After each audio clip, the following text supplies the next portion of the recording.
বৃহস্পতিবার উত্তরবঙ্গের চা শ্রমিকদের বোনাস নিয়ে ভার্চুয়াল বৈঠক আয়োজিত হয়। সেখানে সকল চা শ্রমিক সংগঠনে 20% বোনাস প্রদানের দাবি জানান।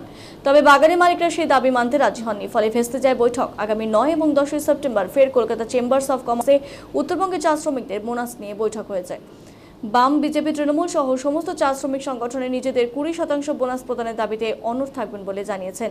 এ বিষয়ে বিজেপি চা বাগান সংগঠন বিটিডব্লিউ এর কেন্দ্রীয় কমিটির সম্পাদক রাজেশ বার্লা জানান, গত বছর 19% বোনাস হয়েছিল, তার থেকে কম বোনাস মানব না। আগামী 9 এবং 10 সেপ্টেম্বর বোনাস বৈঠক আছে। সেখানে কোনো সিদ্ধান্ত না হলে আগামী 10 সেপ্টেম্বরের পর আমরা বৃহত্তর আন্দোলনে নামব। প্রথম মিটিং হয়েছে আমাদের ভার্চুয়ালের মালিকদের থেকে যা কথা আমরা শুনেছি কি এবার চা বাগানকে দেখতে হবে, কিন্তু চা বাগানের যে অবস্থা আছে, চা বাগানের শ্রমিকের যার অবস্থা আছে, চা বাগানের শ্রমিক দীর্ঘদিন বছরখানিক কাজ করার পরে এই যে চা শ্রমিকদের বোনাসের সময় মালিকরা তাল বাহানা করে। কিন্তু এবার আমরা গতবার যা পেয়েছি আমরা বোনাস, তার থেকে নিচে আমরা নামার জন্য প্রস্তুতি নাই।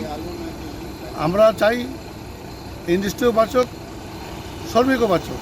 সেই জন্য গতবার যা আমরা পেয়েছিলাম তার থেকে নামার নিচে কিন্তু আমরা বোনাস নেওয়ার জন্য নাই। সাথে এই দীর্ঘদিন চা বাগান শ্রমিকরা কাজ করার পরে তাদের মাইনা ভালো পাওয়া যায় না, তাদের সাল ছুটি পাওয়া যায় না, তারপর ওদের গ্র্যাজুইটি পাওয়া যায় না, পিএফ পাওয়া যায় না, এই সব সমস্যা, ঘর রিপেয়ারিং হয় না, বিভিন্ন রকম আমাদের সমস্যা আছে। মালিকরা কিন্তু এটা একদম আমাদেরকে বঞ্চিত রেখেছে। সেই জন্য আমরা চাই কি গতবার যা বোনাস পাইছে তার থেকে নিচে নিব না। আগামী দিন 10 তারিখের পরে আমরা কিন্তু আন্দোলনে নামছি। আমাদের দাবি যদি পূর্ণ না হইলে আন্দোলন কিন্তু বৃহত্তর আন্দোলন চাপ। যেখানে বসবাস করি উত্তর বাংলায়, নর্থ বেঙ্গলে, এবং আজকে অলরেডি চা বাগান এবং চা শ্রমিকের বোনাস নিয়ে আমাদের একটা মিটিং হলো, যেখানে সিসিপিএ এবং শ্রমিক সংগঠনের সবাই আমরা ছিলাম। টিসিবিএসইউ, তৃণমূল চা বাগান শ্রমিক ইউনিয়ন, আমাদের যে সংগঠন আছে অ্যাফিলিয়েটেড টু আইএনটিটিইউসি, আমাদের সংগঠন থেকে অলরেডি আমরা ডিমান্ড করেছি যে প্রত্যেকবারেরই মতন এই ডিমান্ড যেন পূর্তি হয় এবং মানুষ এবং চা শ্রমিক যারা গরিব মেহনতি ওয়ার্কার আছে, যারা সকাল থেকে বিকাল অবধি 8 ঘন্টা ডিউটি করে, ওদের 20% বোনাস লাগবে। এবং এই 20% বোনাস নিয়ে কিন্তু আমরা অডিক থাকব। আমি নিজেও ভিসিতে ছিলাম, আমাদের যত সেন্ট্রাল কমিটি ভিসিতে ছিল এবং অন্য অন্য ইউনিয়নে ভিসিতে ছিল এবং সিসিপিআর বন্ধুরাও ভিসিতে ছিল। ভিসির মধ্যে আমাদের এটাই কিন্তু স্ট্যান্ড পয়েন্ট ছিল। অ্যাপ্রক্সিমেটলি 2:30টার সময় মিটিং অ্যাডজার্ন হয়ে যায়, আর নেক্সট মিটিং হবে 9 সেপ্টেম্বর এবং 10 সেপ্টেম্বর 2024, আর মিটিং হবে কলকাতা চেম্বার অফ কমার্সে। আমরা ফিজিক্যালি মিটিংয়ে অ্যাটেন্ড থাকবো এবং স্টার্টিং থেকে আমি যেটা বলে আসছি সেটাই আমি কিন্তু বলবো, এটাই আমাদের কাছে কিন্তু বক্তব্য থাকবে। এবং আমাদের লিডার যত আছেন তারাই, এবং ডুয়ার্সের যত লিডার আছেন, সরকোজ থেকে এলএনবাড়ি থেকে তারাই, দার্জিলিং, সব জায়গায় কিন্তু চা বাগানে দুর্গাপূজার আগে আমরা বোনাস পাই। এই বোনাস যেন আমরা 20% পাই।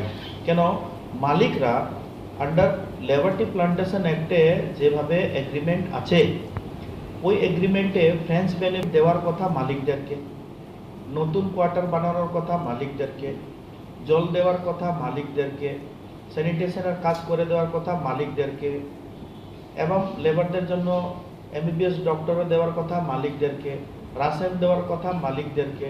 কিন্তু মালিক আজকের দিনে চা বাগানের ওয়ার্কারদেরকে এইসব ফ্রেন্স বেনিফিট দেয় না।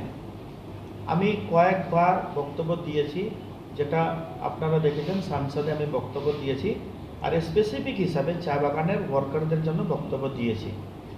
রাজ্যের মাননীয় মুখ্যমন্ত্রী সুশীল বন্দ্যোপাধ্যায়, আমাদের সকলেরই নেত্রী, অলরেডি 25টা টি গার্ডেনে হসপিটাল দিয়েছেন এবং 53টা চা বাগানে ক্রেশ হাউস রয়েছে, যার কাজ কিন্তু অলমোস্ট কমপ্লিট। অনেক চা বাগানে আমরা কিন্তু হ্যান্ড ওভারও করেছি, এসএসজি গ্রুপ এটা দেখতেছে। তার সহ আমি বলবো যে এর পরেও কিন্তু প্রত্যেকটা বাগানকে নোটিফিকেশন করা ছিল এবং জমির পাট্টার জন্য ম্যানেজমেন্টকে অ্যাপ্লাই করা ছিল, এবং যারা যারা এনওসি দিয়েছে, যে ম্যানেজমেন্ট এনওসি দিয়েছে, ওদেরকে জমির পাট্টার দেওয়ার সাথে সাথে 1,20,000 করে ঘর বানানোর টাকা বা ঘর মেনটেন্যান্স করার টাকা কিন্তু অলরেডি ছাড়া হয়ে গেছে।